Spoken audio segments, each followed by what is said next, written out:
Welcome to the 2021 Wildwood Platinum 167 RBKX. We're going to start in the back of your bumper here. If you just pull this plug off, reach in a little bit, we got your sewer hose in there. So those two ears on it, how it's going to connect to your sewer system, so just take note of that. Once this guy's fully extended out, this is about 20 feet long. All right, tuck that back away, put the cap back on. Keeping the sewer hose in the bumper here just helps keep any sort of stench out of the trailer. Right down here, we've got a stabilizer jack. So once you get out to your campsite, you're going to run this down. Give it another 1/8 turn or so just to firm it up, and that'll just get rid of any sort of bounce or sway in the trailer right now. So you notice it's pretty soft right now. It kind of bounces with you as you walk. Straight up from there, we've got a cable and satellite inlet. So coax cable is going to plug into there, fire up at your TV location. And down here, we've got your sewer system. So this cap has the same ears that your sewer hose had, right? So those ears right there. Just going to press it on, turn it to lock it into place, and that's that. On the left, you got a gray valve. On the right, you got a black. So that black valve is controlling your black tank, which is filled from your toilet, which is of course going to be your dirtiest water. So we're going to dump that out first, let that drain out completely. Once that's done, we'll come over to the gray, which is filled from your showers and your sinks. So typically cleaner water. We'll pull that drain, let that drain out completely, and then we'll tuck that hose back away. Right up from here, we've got your hot water tank. So we're just going to line up that keyway and it pops open. So right up top here, before you ever turn it on, you just want to make sure that you hit this relief valve right there. You get that little bit of water coming out. That bit of water coming out is letting you know it is full and it's safe to fire it up. Controls for it are just inside, and it's a propane only, so we just got the switch for that. I will go over a reset procedure once we're up there, and the reset button that I'll refer to is that button right there. Right down here, this little white cap, that is just your drain cap for your fresh water tank. As you can see up here, you got that guy going right now, so I'm just gonna let that keep going until it's done. Excuse me. It's right here, this little black port. Just pop that open. You got your cord in here. It is about 20-25 feet long once it's pulled out completely. Standard 30 amp end there. Most campsites will have that. You can plug straight on in, you're good to go.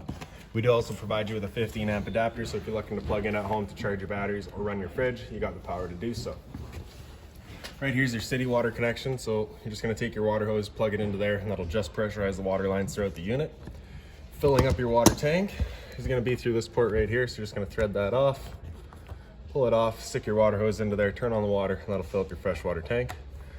As I'd shown you earlier, the drain for that tank is just right down here. Right here we've got the exhaust for your furnace, so if you're ever using that, you just want to make sure nothing's drooped over that. It does get hot. Right up front, we've got one end of your storage compartment, so just open that up. You get this little finger on the side there, just holds it open for you.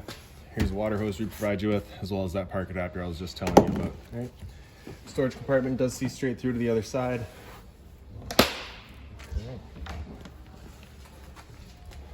So up in the front here, you just got your battery stored in that box back there, so as long as you're plugged in through that short cord in the back, that battery is charging for you.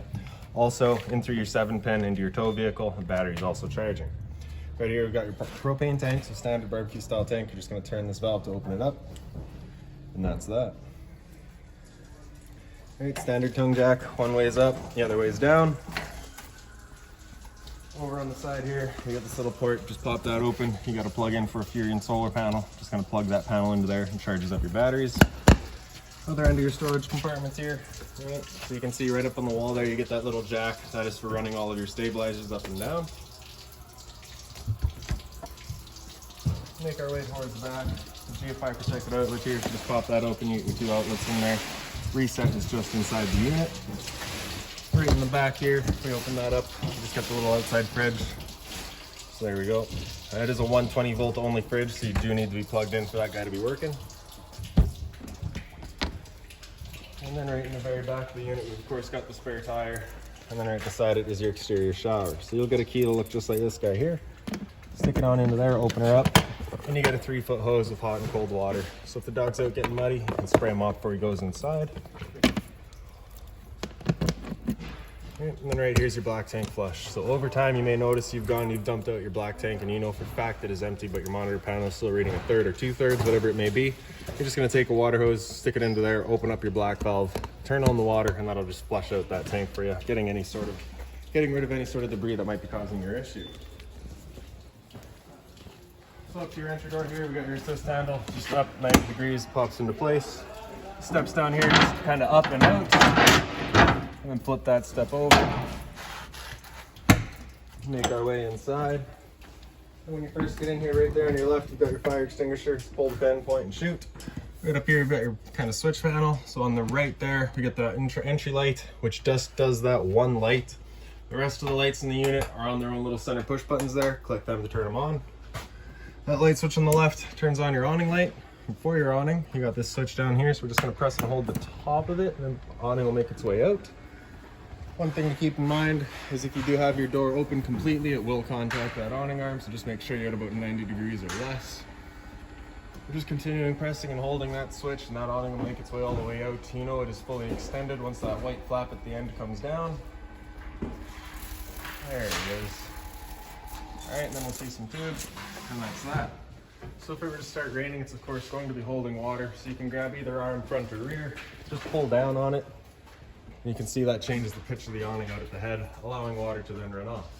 Now if you like that angle better, just because it does give you more shade, you can do the same thing at the front here. And you get yourself a little bit more shade. All right. Once we're done, we want to push them back up, make sure they are straight and fully extended, just so that we're not running the risk of bending anything when they come back in. All right. And we're just going to press and hold the bottom of that button, and she'll make her way back in. Now do be mindful of your fabric here. You want to make sure that is always over top of the tube. If the fabric were to go underneath, it will actually hold water and accelerate the growth of mold and mildew, which obviously we don't want.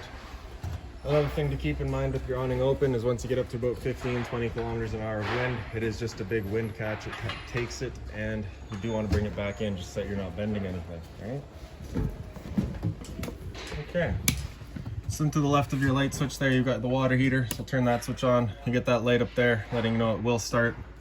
That light will go out once the ignition sequence is started. It'll come back on after that. It'll try that 3 times. If it hasn't fired up after that 3rd try, that light's going to come back on and it's going to stay on, at which point you'll be going out and using that reset button that we'd shown you. I'm stood right here. You can hear that couple of clicks of the igniter going, and then you can hear the whir of the flame. We know that hot water tank's good. Beside that is your water pump. So turn that switch on, turns on your water pump, drawing out of the fresh water tank to pressurize the system. Up top here, your monitor system. On the left, we got battery. So C would be charging, so because they're plugged in right now, currently charging. G would be good, F is fair, and L is low. For your fresh tank, as you fill that up, it'll go to 1/3, 2/3, and full. Same idea for your black and your gray. Okay. USB charging on the wall there, as well as right behind us here. Also got the GFI protected outlet down there. A little bit of closet space here. So down here on the left, you can see we've got that binder there. That binder's got all of your owner's manuals and things like that, all of that information. And beside that is a little Bluetooth stereo that they provide you with, just because the unit doesn't come with a dedicated stereo. Then you can see you've got the couch here. You're just going to take these 2 back cushions, throw them off to the side, undo this travel latch, slide it down, and bring the mattress with it. And there's your front bed. All right. Once we're done, we're just going to pick up the foot, push it all the way back, lock it back in place with that travel latch. There you go. Cushions just come back in. A little bit of closet space over here, basically identical to the other side. Blinds throughout the unit, just kind of pull them down and start where you leave them. For this emergency exit here, you're just going to be pulling on that red tab to get rid of the screen, taking this latch, throwing it outside, and hopping out. Right over here, we've got a TV backer. So we've got all of your GFR protected outlets here, as well as in the center here is an antenna outlet. Right there is your cable and satellite outlet. For turning your antenna on, just hit that button there. That little green light comes on, letting you know it's on. Unit is also pre-wired for Wi-Fi. While we're here, the smoke detector. Right above my head, you've got a roof vent, so just turn that knob to open it up, and then you get that button right there for turning on the fan. More lights back here, as well as right above your sink. Where is it? There it is.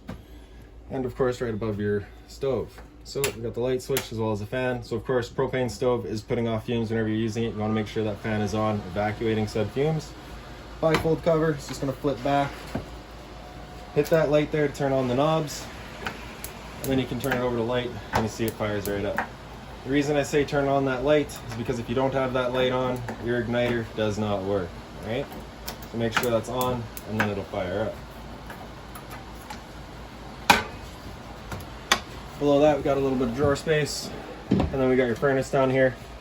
So the thermostat for that furnace is just right up on the wall here. You just got that slide on the top. Just going to move that over all the way to the right. It's going to be as hot as it can get. Anywhere in the center is going to be your temperature selection. Right? So So once that furnace gets fired up, you can actually see the flame going, just to guarantee yourself that it is going. So you'll see it right through that sight glass there, the little blue glow.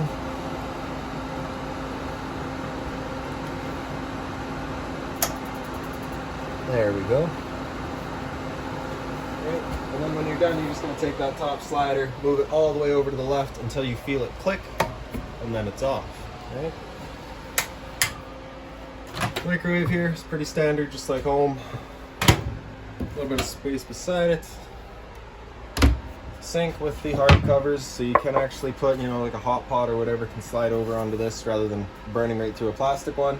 And then of course the hot and cold water. Right. A little bit of storage below. Right here we got your converter, so just press the top and center, pops on open. All of your breakers on the left side here, whenever a breaker breaks, it'll sit in the middle, so just turn it off and then back on. And on the side you got all of your fuses. Right behind this access panel here is your hot water tank, so if you're looking to winterize the unit, that's where your shutoffs are. For your fridge, you just get this travel latch there, just slide that over to the side, you can pop her open. This temperature controls just right along the top there. And then for your freezer, temp controls right in the back. The dinette with the storage above it. And then the bathroom, the two lights again, just on their own center push buttons. Right above us here, you got this roof vent. So again, just turn to open, hit that button there. Shower with, of course, hot and cold water. Medicine cabinet. So this is your GFI protected outlet. You got test on the left, reset in the center. So if any of your outlets ever don't work, this is a good thing to come and check first. A little bit of storage down here as well. Just do be mindful when using it. Your drains are right back there. And for your toilet, the foot lever is just on the right side here. And then just the storage along the back. All right.